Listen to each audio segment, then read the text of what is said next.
Kodwa ma-80s nama-90s niyabona ukuthi siyaguga futhi siyandlula lamhlabeni. Into engiyibuza yona, siyoba madlozi anjani? Siyokhunjulwa njani? Akuthiwa nje kukhunjulwa umkhulu Thokozane. Ngokhunjulwa njani?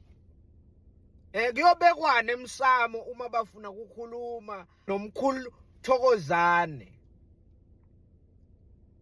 Kuyobekwani uma khulunywa nogogo nomagugu emsamo. Hayi ngathi lelizwe siyolishiya sesilimoshile, ngoba mina ngibona emsamo sekubekwa amabhenini memosa.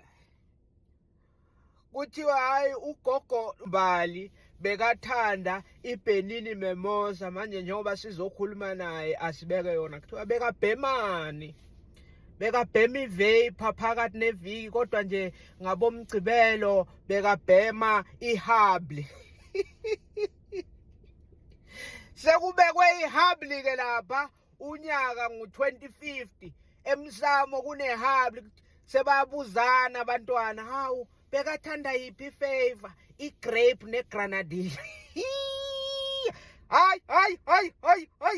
Hayi ngathi siyalimosha lelizwe. Ngathi siyalimosha lelizwe. Kuthiwe hawu ugogo yena uNomasonto bekathandana, hayi bekathanda i-Chillers Punch. Umkhulu Dladla bekathanda iYegameister.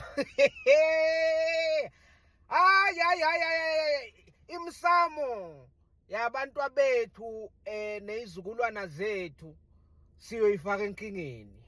Siyoyifaka enkingeni ngoba lezi zinto esizenza manje, phela lama black label esiphahla ngawo neyinefu, uma decision abogogo bethu nabomkhulu bethu laba abazalwa ngama 1930s, 1940, 1950. Uma sibaphahlela, uma sifuna kubajabulisa, sicitha lobo tshwala phansi ababaziyo.